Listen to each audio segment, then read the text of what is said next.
Hello everyone, I'm Forrest McFreelove and this is Speedplay Horselords number 10. We left off having conquered Ireland with our infernal columns ravaging Spain and parts of western France, and as you can see we have turned quite a bit of the world into pasture land, which takes on our culture and our religion. So that's pretty great. There are a few temples that we have to clean up, and also most of Europe and all of India.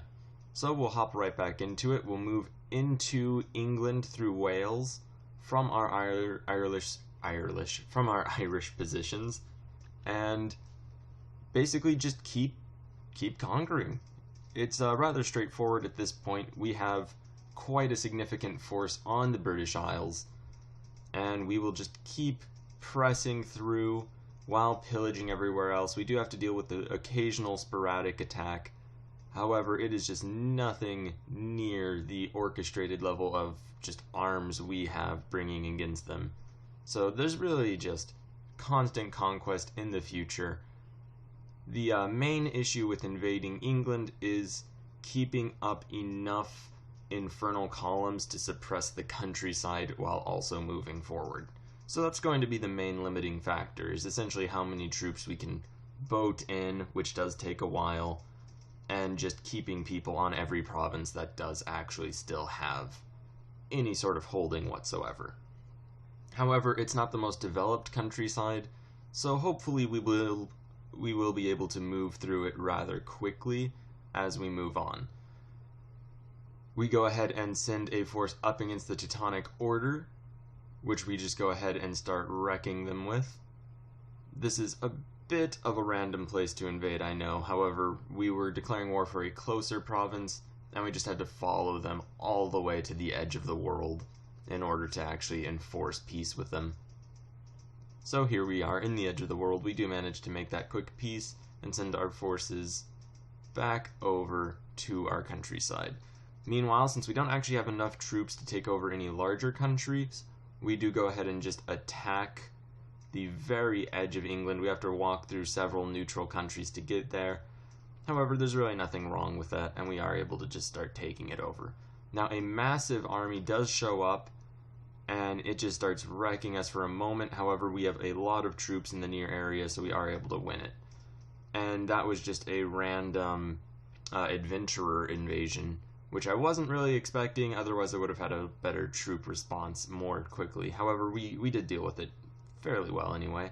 Meanwhile, the Pope launches a crusade against us, and I decide that that is an amazing opportunity for us to begin a weird and kind of dumb little plot where we become Catholics. We get all these events for bringing imperial provinces back into the fold, and hopefully we will be able to vassalize the Pope and prevent any future holy wars against us. That's the plan. Ultimately, just on a day-to-day basis, the main thing is we're going to be shipping troops over to England and hopefully just dealing with that. Now, the Papal States do have quite a bit of a presence. We're hopefully going to find something we can do. We start giving them duchies in order to hopefully get them to accept vassalization. It doesn't seem as though it's going to be working. I go ahead and find one bishop that doesn't absolutely hate us and begin trying to just bribe him to like me more than the Pope. However, unfortunately, when I land him, it really lowers relations, so we end up declaring war on him and just undoing that terrible idea. So with that all done, I decide to give the Pope Rome itself, hoping that I can then either declare war for Rome and subjugate him like that, or maybe that giving Rome would make him appreciate us enough to become our vassal. It doesn't happen. It may have just been a waste of time and effort. I start taking the other provinces for the actual duchy around Rome, so that maybe we can get that duchy and he will be de jure liege, or we will be his de jure liege, he will be de jure subject. We continue to press into England and just go back to Zoroastrianism because it doesn't actually appear to be working. And now a few of our clans are still Catholic because they followed us, which is probably going to be a bit of an issue in the future. At any rate, our invasion of England is proceeding without any sort of hiccups. we may not follow it as closely in the future. We do go ahead and just declare a war against the Pope in order to retake Rome and just sort of undo that little experiment. So it didn't go exactly well. We did get a few events, and now we've died, unfortunately. So now we have our new successor running the empire, getting married and all that, and we finally have enough troops ready and waiting on the border that I feel comfortable declaring war on France. Now, the only reason I hadn't been doing this previously is I wanted to have enough troops that we could realistically expect to have infernal columns on every single province we take in the war. If we don't have that, then we would just have to face occasional rebellions off in unoccupied provinces, which would probably just be, if not a threat, then a slight nuisance and perhaps a bit of a problem. At any rate, we quickly win the war, as is really to be expected at this point, and we just begin pillaging the entire French countryside we just took over. There are a few other minor states that we declared war on simply because we had extra troops than we needed, or additional troops than were actually necessary. And the pillaging continues. We are spreading it far and wide. We do go ahead and just make peace with those small states, and we'll skip forward a little bit. We do also declare war on Middle Francia, as we have a massive buildup of troops now, and we really may as well put them all to use. Now, there's nothing actually saying that we need to make peace as soon as we've essentially won the war. We can just sort of sit on these countries until we have infernal columns ready to just occupy every province, and then and only then make peace. It's only with rebellions that automatically you get peace at 100% war score. Luckily, some clans have begun to switch back to Zoroastrianism, which is very nice. We do still have a bit of Catholic hanging around, and our war with Middle Francia comes to a swift and very pleasant end, with us taking over their countryside and beginning to pillage it, as is essentially our main tradition. Now we do go ahead and begin pillaging.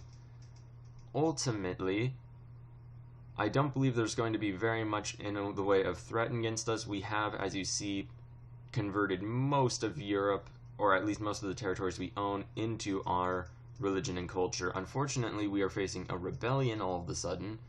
I'm not entirely sure what brought that up, what made them think that we were weak enough to rebel against.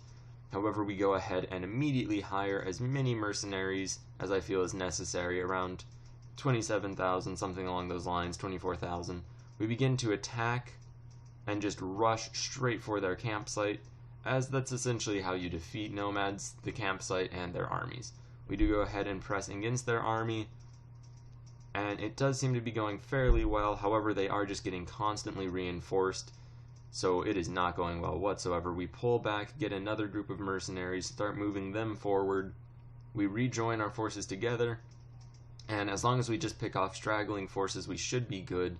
They do have a straggling force right here, around less than 10,000 men. We do go ahead and attack. Unfortunately, they reinforced immediately, and it just does not appear to be going anything even remotely related to okay. We start pulling forces from Western Europe, as that is now a significant threat. They're heading towards the capital and our own tents. We raise every single mercenary we possibly can, which does luckily manage to convince them not to attack.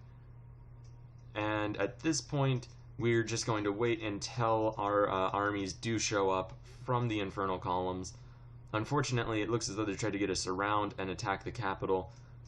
They are just sitting on it. It is a really worrying position. They are luckily coming to attack our army. We send reinforcements. Our cavalry, our actual nomadic troops, are very, very powerful. And luckily, when they join our mercenaries, the battle is actually going our way. It was a very touch-and-go thing for a moment. Ultimately, in the worst case, we could have started bringing all of our infernal columns back, and that's in fact what we did do, at least with some portion of them. Now, however, that most of the enemy armies have been destroyed, we can just rush back to their tent, and just like that, the rebellion is over. For whatever reason, there are still a few hostile troops. We're just going to go ahead and hunt them down. Ultimately, though, we've made quite a lot of progress. While one of our Coggins died, we didn't actually lose the Cogganite upon his death. There was a rebellion, and we didn't really handle it well in the beginning, but ultimately we did defeat it. Thank you very much for watching. Please like, share, and subscribe. We'll be back on Monday.